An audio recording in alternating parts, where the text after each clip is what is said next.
నమస్కారం Q6 news కి స్వాగతం. హెడ్లైన్ చూద్దాం.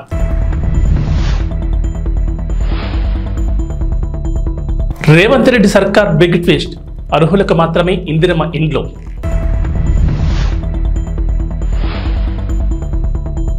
గ్రూప్ 1 మెయిన్స్ కు 1:100 నిష్పత్తిగా అభ్యర్థులను అనుమతించాలి, మాజీ మంత్రి హరీష్ రావు డిమాండ్.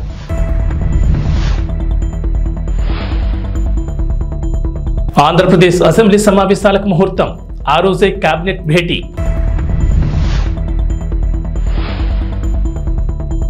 ఈవీఎంలపై వైఎస్ జగన్ కీలక ట్వీట్, బ్యాలెట్ పద్ధతిలోని ఎన్నికలు నిర్వహించాలంటూ డిమాండ్. తెలంగాణ సచివాలయంలో సెక్షన్ ఆఫీసర్లుగా ఏపీ ఉద్యోగులు రాబోతున్నారనే ప్రచారం గత 2 రోజులుగా జరుగుతోంది. సీఎం రేవంత్ రెడ్డి ఏపీ ఉద్యోగులను తీసుకొస్తున్నారని సోషల్ మీడియాలో పోస్టులు వైరల్ అవుతున్నాయి. ఏపీ స్థానికత ఉన్నప్పటికీ వేర్వేరు కారణాలతో తెలంగాణకు మరో 1800 ఉద్యోగాలు వస్తున్నట్లు వార్తలు వినిపించాయి. సచివాలయంలో సెక్షన్ ఆఫీసర్లుగా 40 మంది, అసిస్టెంట్ సెక్షన్ ఆఫీసర్లుగా 20 మంది నియామకం ఉంటుందని ఇప్పటికే సీఎం రేవంత్ రెడ్డి ముందు చీఫ్ సెక్రటరీ ఫైల్ ఉంచారని ఆరోపించారు. సచివాలయంలో ఆంధ్ర ఉద్యోగుల పెత్తనం చెలాయించడానికి ఇలా నియమిస్తున్నారంటూ తెలంగాణ ఉద్యోగులు సైతం మండిపడ్డారు. అయితే ఈ వార్తలపై తాజాగా తెలంగాణ ప్రభుత్వం క్లారిటీ ఇచ్చింది. ఏపీ నుంచి ఉద్యోగులు తెలంగాణలో చేరుతున్నట్లు జరుగుతున్న ప్రచారం అవాస్తవమని ప్రభుత్వ పెద్దలు వెల్లడించారు. ఆ వార్తలు నమ్మొద్దని సూచించారు. రాష్ట్రం ఏర్పడిన ఏడాది 2 ఏళ్లలోనే ఉద్యోగుల పంపిణీ ప్రక్రియ దాదాపుగా కొలిక్కొచ్చిందని చెప్పారు. ఈ అంశానికి సంబంధించి ప్రభుత్వం కొత్తగా నిర్ణయాలేమీ తీసుకోలేదని వెల్లడించారు. తప్పుడు ప్రచారంపై సీఎంఓ కార్యాలయం సోమవారం ఆరా తీగా మరోవైపు ఉద్యోగ సంఘాలను ప్రభుత్వం అప్రమత్తం చేసింది. సంచలన నిర్ణయాలతో పాలనలో తన మార్కు చూపిస్తున్న సీఎం రేవంత్ రెడ్డి ఇచ్చిన హామీల అమల్లోనూ అదే మార్కు చూపిస్తున్నారు. ఇప్పటి వరకు ఇచ్చిన హామీలను అమలు చేసే విషయంలోనూ ప్రత్యేకత కనబరిచిన రేవంత్ రెడ్డి ఇప్పుడు ఓ పథకం విషయంలో ప్రజలకు బిగ్ ట్విస్ట్ ఇవ్వనున్నట్లు తెలుస్తోంది. కాంగ్రెస్ ప్రభుత్వం అమలు చేసిన పథకాల్లో ఇందిరమ్మ ఇండ్లు అనేది చాలా ముఖ్యమైనది. పేదలకు సొంత ఇంటికలు నెరవేర్చాలనే ఉద్దేశంతో ఈ పథకానికి శ్రీకారం చుట్టారు. ఈ క్రమంలోనే రాష్ట్రంలో అన్ని నియోజకవర్గాల్లో ఇందిరమ్మ ఇండ్లు ఇచ్చి పేద ప్రజల బతుకుల్లో వెలుగులు నింపుతామని సీఎం రేవంత్ రెడ్డి ప్రకటించారు. ఈ క్రమంలోనే మార్చి 11వ తేదీన ఇందిరమ్మ ఇండ్ల పథకాన్ని ప్రారంభించి మొదటి విడతగా ఇంటి స్థలం ఉన్న పేద కుటుంబాలకు ఇళ్ల నిర్మాణం నిమిత్తం 5 లక్షల రూపాయలు ఇస్తామని సీఎం రేవంత్ రెడ్డి హామీ ఇచ్చారు. పథకం ఆరంభంలోనే ఇంటి నమూనా కూడా చూపించిన సీఎం రేవంత్ రెడ్డి ఇందిరమ్మ ఇళ్లకు అర్హత ఏంటి, ఎవరెవరికి మంజూరు చేస్తారన్న గైడ్లైన్స్ కూడా రిలీజ్ చేశారు. అయితే ప్రభుత్వం మంజూరు చేసే ఇందిరమ్మ ఇళ్లు మహిళల పేరు మీద మాత్రమే వస్తుంది. తెల్ల రేషన్ కార్డు ఉన్న కుటుంబాలే ఈ పథకానికి అర్హులని ప్రభుత్వం పేర్కొంది. తొలి దశలో భాగంగా సొంత స్థలం ఉండి అందులో ఇళ్లు లేని వారికి 5 లక్షల ఆర్థిక సహాయం అందనుంది. లబ్ధిదారులు స్థానికంగా నివాసం ఉండాలి. అద్దెకు ఉన్నవారు కూడా ఈ పథకానికి అర్హులేనని ప్రభుత్వం ప్రకటించింది. ఈ పథకానికి సంబంధించి మొత్తంగా 4.5 లక్షల ఇందిరమ్మ ఇళ్ల కోసం 22,500 కోట్లు మంజూరు చేస్తామని, ప్రతి నియోజకవర్గానికి 3,500 ఇండ్లు ఇస్తామని ప్రభుత్వం ప్రకటించింది. వీటికి మరికొన్ని ఇండ్లు జోడించి లబ్ధిదారుల సంఖ్యను పెంచేలా కార్యాచరణ రూపొందిస్తున్నారని సమాచారం. దీంతో ప్రభుత్వం అందించే ఇందిరమ్మ ఇళ్ల కోసం ఇప్పటికే దరఖాస్తు చేసుకున్న వాళ్ళంతా ఎన్నో ఆశలతో ఎదురుచూస్తున్నారు. గ్రూప్ 1 అభ్యర్థులను 1:100 నిష్పత్తిలో మెయిన్స్ పరీక్షకు అనుమతించాలంటూ మాజీ మంత్రి Siddipet BRS MLA Harish Rao demand చేశారు. తెలంగాణ భవన్లో గ్రూప్ 1, గ్రూప్ 2, గ్రూప్ 3 అభ్యర్థులు మాజీ మంత్రి హరీష్ రావును కలిసి వినతిపత్రం అందించారు. తమకు అండగా ఉండాలని నిరుద్యోగ యువత విజ్ఞప్తి చేశారు. ఈ సందర్భంగా మాట్లాడిన హరీష్ రావు కాంగ్రెస్ పార్టీ గతంలో తమను రెచ్చగొట్టి హామీలు ఇచ్చిందని నిరుద్యోగులు ఆవేదన వ్యక్తం చేస్తున్నట్లు చెప్పుకొచ్చారు. గ్రూప్ 1లో 1:100 నిష్పత్తిలో మెయిన్స్ పరీక్షకు అనుమతి ఇవ్వాలని నిరుద్యోగులు కోరుతున్నట్లుగా హరీష్ రావు తెలిపారు. అసెంబ్లీలో నాడు కాంగ్రెస్ ఎమ్మెల్యేగా ఉన్న భట్టి విక్రమార్క 1:100 చొప్పున పిలవాలని డిమాండ్ చేశారని హరీష్ రావు గుర్తు చేశారు. మరి ఈ రోజు ఎందుకు మాట తప్పుతున్నారని, దీనిపై కాంగ్రెస్ పార్టీ సమాధానం చెప్పాలని డిమాండ్ చేశారు. గ్రూప్ 2కు 2,000 ఉద్యోగాలు, గ్రూప్ 3లో 3,000 ఉద్యోగాలు కాంగ్రెస్ ప్రభుత్వం జోడించి పరీక్షలు నిర్వహించాలని హరీష్ రావు డిమాండ్ చేశారు. ఆంధ్రప్రదేశ్ అసెంబ్లీ సమావేశాల నిర్వహణకు ముహూర్తం ఫిక్స్ అయింది. ఈ నెల 24 నుంచి శాసనసభ సమావేశాలు ప్రారంభం కానున్నాయి. 3 రోజుల పాటు సమావేశాలు నిర్వహించనున్నట్లు తెలుస్తోంది. అసెంబ్లీ సమావేశాల్లో సభ్యుల ప్రమాణ స్వీకారం, స్పీకర్, డిప్యూటీ స్పీకర్ ఎన్నిక నిర్వహించనున్నారు. స్పీకర్గా నర్సీపట్నం సీనియర్ ఎమ్మెల్యే చింతకాల అయ్యన్న పాత్రుడికి అవకాశం ఇవ్వాలని నిర్ణయించిన సంగతి తెలిసిందే. డిప్యూటీ స్పీకర్, చీఫ్ విప్ పదవులపై క్లారిటీ రావాల్సి ఉంది. అసెంబ్లీలో గెలిచిన ఎమ్మెల్యేలలో సీనియారిటీ పరంగా అయ్యన్న పాత్రుడు ముందున్నారు. ఆయన స్పీకర్గా ఎన్నికవుతుండటంతో మరో senior MLA Gorantla Butchaiah Chowdary pro tem స్పీకర్గా వ్యవహరించే అవకాశం ఉంది. ప్రొటెం స్పీకర్తో గవర్నర్ రాజ్భవన్లో ప్రమాణ స్వీకారం చేయిస్తారు. అయితే అసెంబ్లీ సమావేశాల కంటే ముందుగా ఈ నెల 22న సచివాలయంలో మంత్రివర్గ సమావేశం నిర్వహించనున్నారు. ఈ నెల 24, 25, 26న సమావేశాలు నిర్వహిస్తారు. మరోవైపు డిప్యూటీ స్పీకర్ పదవిని జనసేన పార్టీకి ఇవ్వాలని టీడీపీ భావిస్తున్నట్లు చర్చ జరుగుతోంది. అలాగే చీఫ్ విప్ పదవి గుంటూరు జిల్లా పొల్లూరు ఎమ్మెల్యే ధూళిపాటి నరేంద్ర కుమార్కి ఇచ్చే అవకాశం ఉంది. ఆంధ్రప్రదేశ్ మాజీ ముఖ్యమంత్రి వైఎస్ జగన్మోహన్ రెడ్డి ఈవీఎంలపై సంచలన ట్వీట్ చేశారు. అభివృద్ధి చెందిన దేశాలు ఎన్నికల్లో బ్యాలెట్నే వాడుతున్నాయని, మన దగ్గర కూడా ఈవీఎంల బదులు బ్యాలెట్లు వాడాలని డిమాండ్ చేశారు. న్యాయం కేవలం జరిగినట్లు కనిపించడం కాదు, నిజంగా జరగాలన్నారు. ప్రజాస్వామ్యం అనేది బలంగా ఉండడంతో పాటుగా నిస్సందేహంగా ప్రబలంగా ఉండాలని అభిప్రాయపడ్డారు. ప్రపంచవ్యాప్తంగా ఎన్నికల పద్ధతుల్లో అభివృద్ధి చెందిన ప్రతి ప్రజాస్వామ్య దేశాల్లో జరిగే ఎన్నికల్లో పేపర్ బ్యాలెట్లే వాడుతున్నారని చెప్పుకొచ్చారు. ఈ దేశాల్లో ఎక్కడా ఈవీఎంలను ఉపయోగించడం లేదని, మన ప్రజాస్వామ్యం నిజమైన స్ఫూర్తిని నిలబెట్టుకోవడంలో మనం కూడా అదే దిశగా పయనించాలన్నారు. ఈవీఎంల బదులు పోస్టల్ బ్యాలెట్లను ఉపయోగించాలంటూ ట్వీట్ చేశారు. ఈవీఎంలపై చర్చ జరుగుతున్న వేళ మాజీ ముఖ్యమంత్రి జగన్ చేసిన ట్వీట్ చర్చనీయాంశమైంది. ఆంధ్రప్రదేశ్ డిప్యూటీ సీఎం పవన్ కళ్యాణ్ హైదరాబాద్ నుంచి విజయవాడ చేరుకున్నారు. అక్కడ నుంచి అమరావతికి వెళ్లనున్నారు. ఆయనకు సీడ్ యాక్సెస్ రోడ్ నుంచి వెలగపూడి సచివాలయం వరకు మానవహారంతో స్వాగతం పలికేందుకు రాజధాని రైతులు ఏర్పాట్లు చేశారు. పవన్ మంత్రిగా ప్రమాణ స్వీకారం చేసిన తర్వాత తొలిసారి సచివాలయానికి వస్తున్నారు. రెండో బ్లాక్లోని తనకు కేటాయించిన ఛాంబర్ను పరిశీలిస్తారు. పవన్ ఉప ముఖ్యమంత్రిగా బుధవారం తన ఛాంబర్లో బాధ్యతలు తీసుకుంటారు. అయితే ముఖ్యమంత్రి చంద్రబాబును పవన్ మర్యాదపూర్వకంగా కలిసి అవకాశం ఉందని తెలుస్తోంది. ఇదిలా ఉంటే పవన్ కళ్యాణ్కు ప్రభుత్వం భద్రతను పెంచినట్లు తెలుస్తోంది. ఆయనకు వైప్లస్ సెక్యూరిటీతో పాటుగా ఎస్కాట్ వాహనం, బుల్లెట్ ప్రూఫ్ కారును కూడా కేటాయించినట్లు సమాచారం. Deputy CM Pawan Kalyan camp కార్యాలయంగా విజయవాడ సూర్యారావుపేటలో ఉన్న ఇరిగేషన్ గెస్ట్ హౌస్ ను ప్రభుత్వం కేటాయించింది. గత టీడీపీ ప్రభుత్వ హయాంలో దేవినేని ఉమా జలవనరుల మంత్రిగా ఉన్నప్పుడు గెస్ట్ హౌస్ ను విశాలంగా నిర్మించారు. ఆ తర్వాత గత ప్రభుత్వంలో మంత్రి బొత్స సత్యనారాయణకు గెస్ట్ హౌస్ ను కేటాయించారు. అమరావతిలోని సచివాలయంలో గత ప్రభుత్వ హయాంలో పంచాయతీరాజ్ గ్రామీణాభివృద్ధి శాఖ మంత్రి పేషి 5వ బ్లాక్ లో ఉండేది. అయితే ఇప్పుడు పవన్ కళ్యాణ్ తో పాటుగా జనసేన పార్టీ మంత్రులకు 2వ బ్లాక్ లో ఛాంబర్లు కేటాయించారు. టీడీపీ గెలవడంతో తిరువూరు పట్టణం నుంచి నెమలి వేణుగోపాలస్వామి ఆలయం వరకు పాదయాత్ర చేపట్టిన తిరువూరు టీడీపీ సీనియర్ నాయకులు యండాద్రి కిరణ్, వారి సతీమణి మాధవి తెలుగుదేశం పార్టీ అఖండ మెజార్టీతో విజయం సాధించడంతో చంద్రబాబు నాయుడు ముఖ్యమంత్రిగా ప్రమాణ స్వీకారం చేసినందుకు తిరువూరు చరిత్రను తిరగరాసిన భారీ మెజార్టీతో విజయం సాధించిన ఎమ్మెల్యే కొలికపూడి శ్రీనివాసరావు మరియు విజయవాడ పార్లమెంట్ పరిధిలో రికార్డులను బద్దలుకొట్టి భారీ విజయం సాధించిన ఎంపీ కేసినేని శివనాథ్ విజయం సాధించేందుకు పాదయాత్ర చేపట్టిన పట్టణ సీనియర్ టీడీపీ నాయకులు యండాద్రి కిరణ్, వారి సతీమణి మాజీ councillor Yandadri Madhavi Tiruvuru factory centre అన్న నందమూరి తారక రామారావు విగ్రహానికి నివాళులర్పించారు. అనంతరం నెమలి వేణుగోపాలస్వామి ఆలయానికి బయలుదేరిన పాదయాత్ర అభిమానులు, కార్యకర్తలు, నాయకులు పెద్ద సంఖ్యలో పాల్గొని పాదయాత్రకు సంఘీభావం తెలిపారు.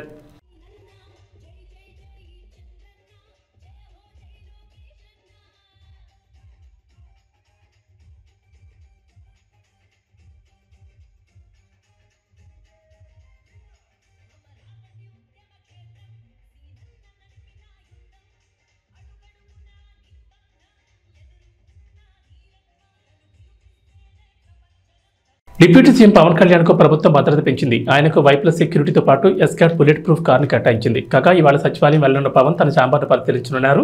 రేపు ఆయన డిప్యూటీ సీఎం గా బాధ్యతలు స్వీకరిస్తారు.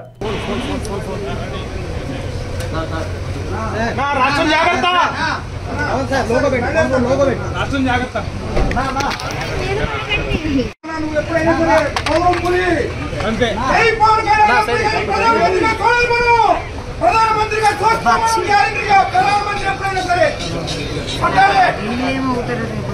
అదేనా సమరం పులి.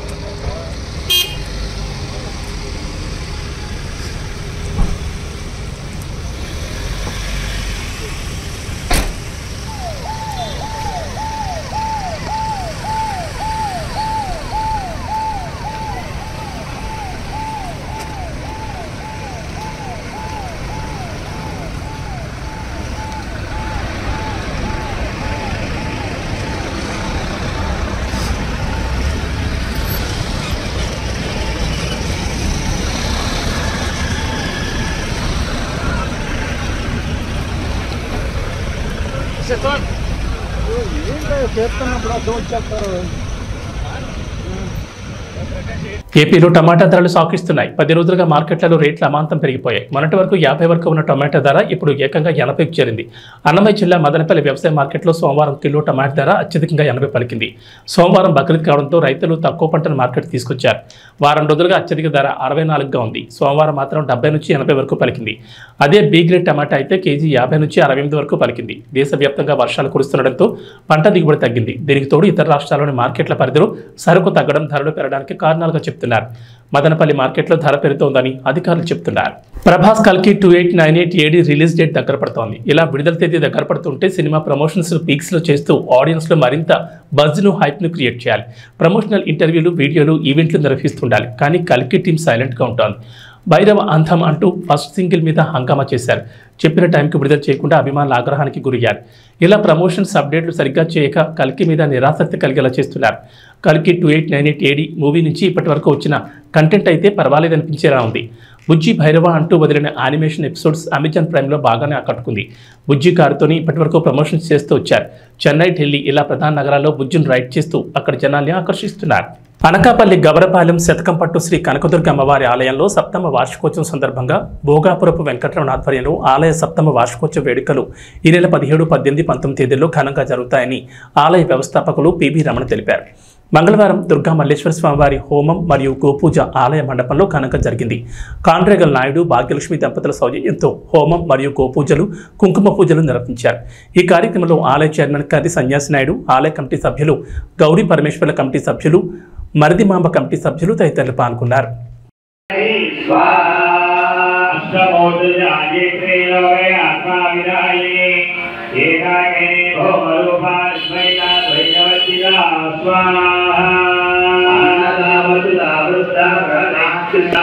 गुरुमंडल रूपिणे स्वाहा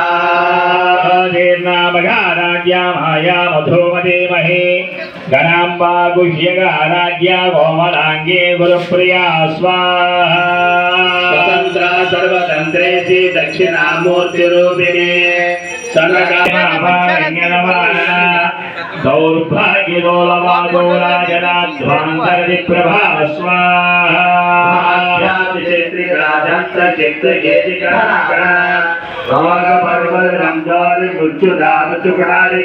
स्वाहा महेश्वरे महाकाले महाग्रासा महासना अपर्णा चिंडिका चंडमुंडा सुविशोधने स्वाहा क्षरात्मिका सर्वलोकेशी विश्वधारिणी त्रिवर्गदा त्रिशुभगा त्रयंबका त्रिगुणात्मिका स्वाहा वर्गापवर्गदा शुद्धा जपा पुष्पाणि भागुभिः ओद्योवती द्युतिदगा यज्ञरूपा प्रियंप्रदा स्वाहा.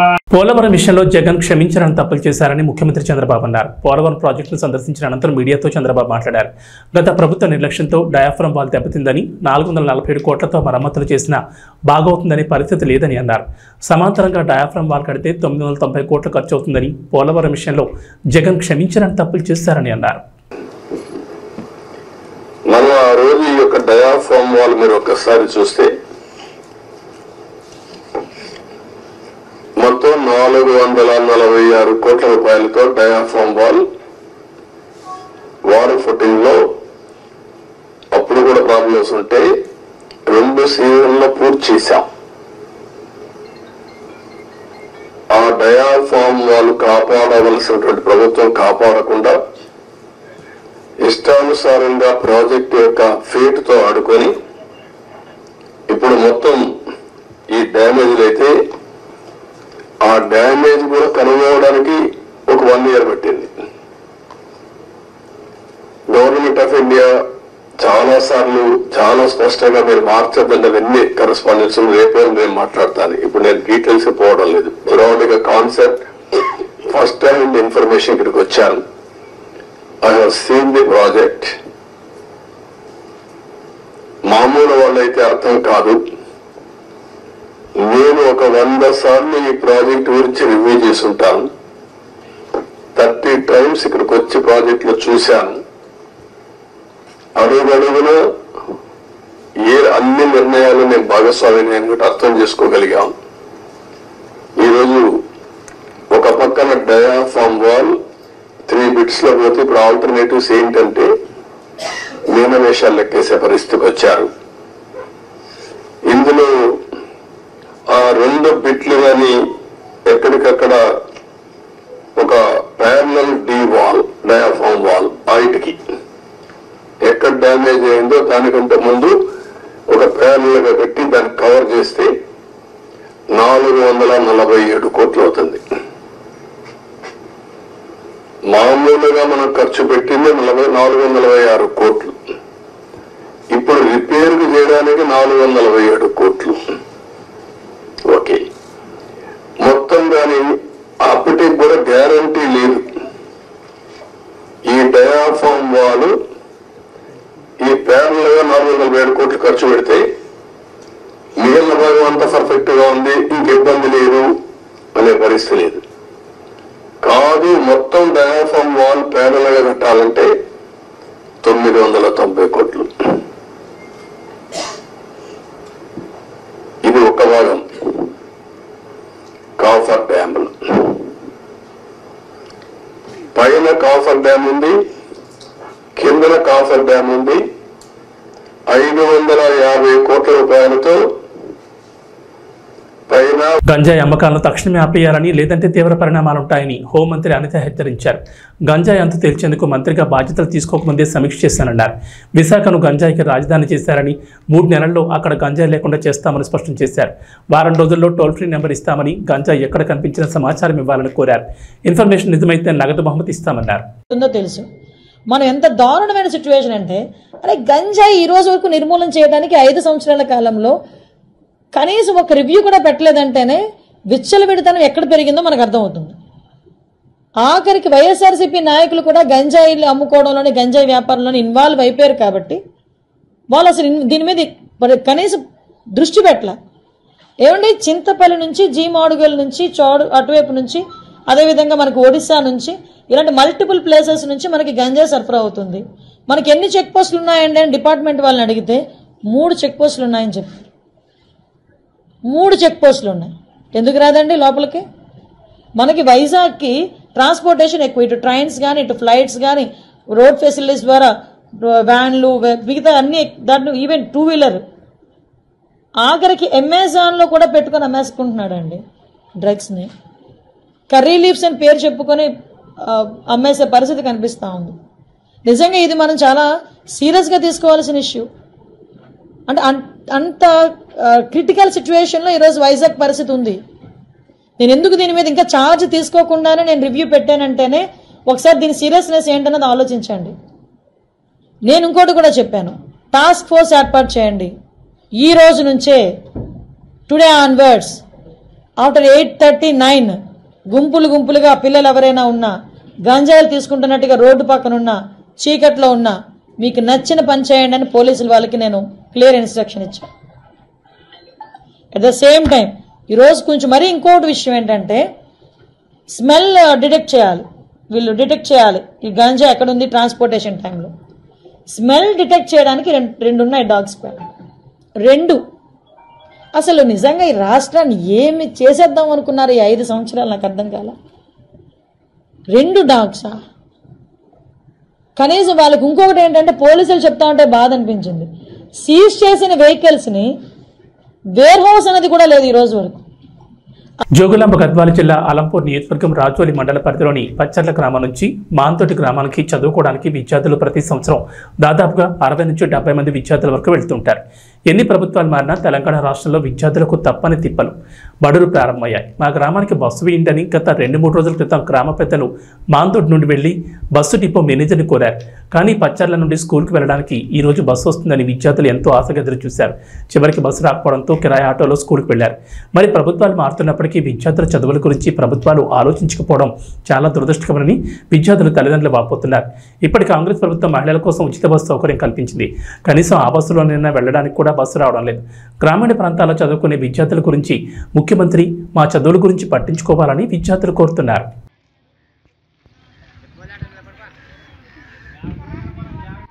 Tirupati east SI Maheshwar Reddy media సమావేశం ఏర్పాటు చేశారు. ఈ సందర్భంగా మాట్లాడుతూ తిరుపతి రోబో బార్లో రింగ్ పోగొట్టుకున్న మరుసటి రోజు బార్ యజమానితో పాటు బాధితులు స్వీపర్ను విచారించామన్నారు. జయరామరెడ్డి ఫిర్యాదుతో మేము స్పందించామన్నారు. ఓ కూలీని 3 రోజుల పాటు విచారణ చేశాం. అక్కడే పనిచేసే ఓ వ్యక్తి ఉంగరాన్ని తీసుకున్న మాట వాస్తవమే. అందులో ఎక్కువ రాళ్లు ఉండడంతో నకిలీదని గుర్తించి చెత్తపొట్లో వేసినట్లు చెప్తున్నాడు.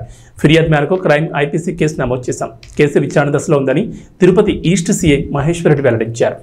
పోలీస్ స్టేషన్లో జయరామరెడ్డి అనే ఒక వ్యక్తి మా దగ్గరకు వచ్చి అప్రోచ్ అయింది వాస్తవమే. ఈ రోబో బార్లో వాళ్ళు డిన్నర్ చేశారు. ఆ టైంలో ఉంగరం తీసి టేబుల్ మీద పెట్టి డిన్నర్ అయిన తర్వాత వాళ్ళు అక్కడి నుంచి వెళ్ళిపోయారు. మరుసటి దినము వాళ్ళకు గుర్తుకొచ్చి ఈ ఉంగరము నేను రోబో బార్లో మర్చిపోయాను అని తెలుసుకొని అక్కడికి వచ్చి చెక్ చేస్తారు. చెక్ చేసిన తర్వాత వాళ్ళ దృష్టికి ఒక బుజ్జి అనే ఒక స్వీపర్, దాంట్లో క్లీన్ చేసే ఒక అబ్బాయి దగ్గర ఉంగరం ఉన్నట్లు వాళ్ళు గుర్తిస్తారు. దానివల్ల వాళ్ళు అతన్ని బార్ రెస్టారెంట్ ఓనర్లు మరియు ఈ కంప్లైంట్ ఇద్దరు కలిసి విచారిస్తారు. అతను ఆ ఉంగరం తీసుకున్నది వాస్తవమే, దాన్ని డస్ట్బిన్లో పడేశాను నేను అని చెప్తాడు. దాని మీద వాళ్ళు అన్ని రకాల విచారించారు, మేము కూడా విచారించాము. అతను అడ్మిట్ కాలేదు, నేనైతే తీసుకున్నది వాస్తవం సార్, రాళ్ళు ఉన్నందున ఇది నకిలీదని నేను డస్ట్బిన్లో పడేశాను. అది మున్సిపాలిటీ వాళ్ళు తీసుకుపోయారు అని అతను దాదాపు ఒక 3-4 రోజులు అతన్ని మేము విచారించింది వాస్తవం. అయిపోయిన తర్వాత విచారణ అయిపోయిన తర్వాత ఆ కేసు నమోదు చేశాము, అది విచారణలో ఉంది. అంతకు తప్ప ఇందులో ఎలాంటి వీళ్ళు చెప్పే విషయాలన్నీ ఎక్కడ మేము మాట్లాడలేదు. మేము ప్రతి కంప్లైంట్కు గౌరవం ఇస్తాం. ఎక్కడ ఈ కేసులో అయితే కేసు నమోదు చేశాం, క్రైమ్ నెంబర్ 9/24. విచారణ జరుగుతుంది. దీంట్లో ఏమన్నా మూలాలు ఉన్నాయో అన్ని విచారించి దాని చట్టపరమైన చర్యలు తీసుకుంటాం. మోపిదేవి ప్రెస్ క్లబ్ సభ్యుల సేవలు అభినందనీయమని తహసీల్దార్ మేడపాటి శ్రీ విద్య కొనియాడారు. మండల కేంద్రమైన మోపిదేవిలో ప్రెస్ క్లబ్ పర్యవేక్షణలో SRYSP జూనియర్ కళాశాల పూర్వ విద్యార్థుల సంఘంల సంయుక్త ఆధ్వర్యంలో దాతల సహకారంతో ప్రారంభించిన మజ్జిగ పంపిణీ కార్యక్రమం మంగళవారం నాటికి 24 రోజులు చేరుకుంది. మోపిదేవి తహసీల్దార్ కార్యాలయ సిబ్బంది కాముని సంతోష్ సిద్ధు జ్ఞాపకార్థం, హైదరాబాద్కు చెందిన కాముని శ్రీనివాస్, పెద్దప్రోడుకు చెందిన కృతివెంటి పద్మావతి జ్ఞాపకార్థం, భర్త సత్యనారాయణమూర్తిల ఆర్థిక సహకారంతో మంగళవారం మజ్జిగ పంపిణీని తహసీల్దార్ శ్రీ విద్య ప్రారంభించారు. దాతల సహకారంతో మోపిదేవి మండలంలోని జర్నలిస్టులు భక్తులకు అందిస్తున్న సేవలు అభినందనీయమని ఈ సందర్భంగా తహసీల్దార్ శ్రీ విద్య కొనియాడారు. ఈ కార్యక్రమంలో RI సునీల్, VROలు మూర్తి, బొడ్డు శ్రీనివాసరావు, జనసేన పార్టీ నాయకులు కోసూరు రామాంజనేయులు, దిడ్ల రమేష్, యార్లకట్ట రవీంద్రబాబు, పూర్వ విద్యార్థుల సంఘం ప్రతినిధి మోర్ల రాంబాబు, విలేకరులు కొండపల్లి శ్రీనివాసరావు, BDR ప్రసాద్, కందుల సీతారామయ్య, రెమ్మనపూడి సుబ్రహ్మణ్యం, మోపిదేవి రాఘవేంద్రరావు, పిరాటి తులసిరాం తదితరులు పాల్గొన్నారు.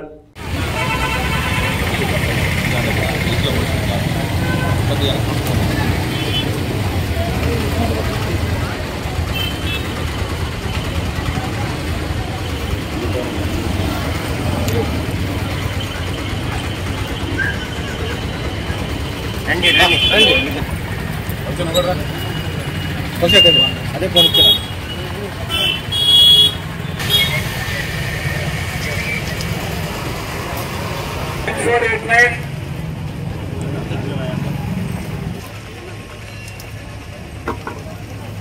గ్లాసులు డ్రమ్లో వేయండి.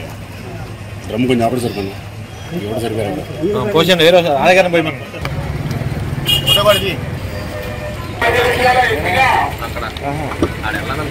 అక్కడ ఉన్నా అన్నాడు.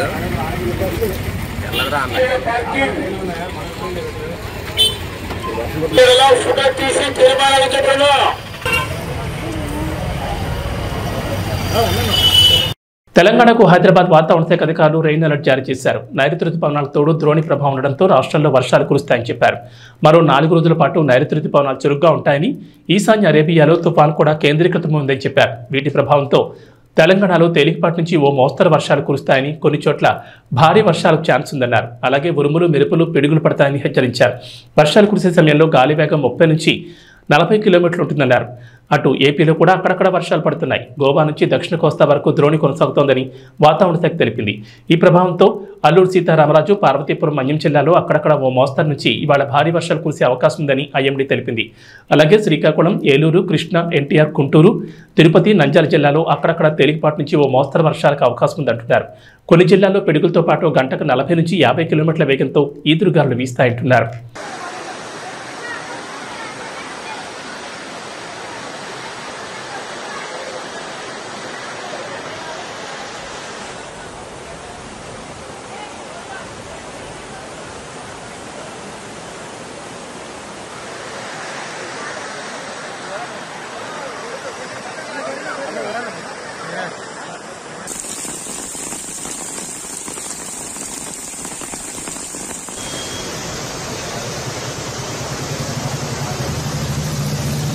ఇవి బులెటిన్ విశేషాలు. నమస్కారం.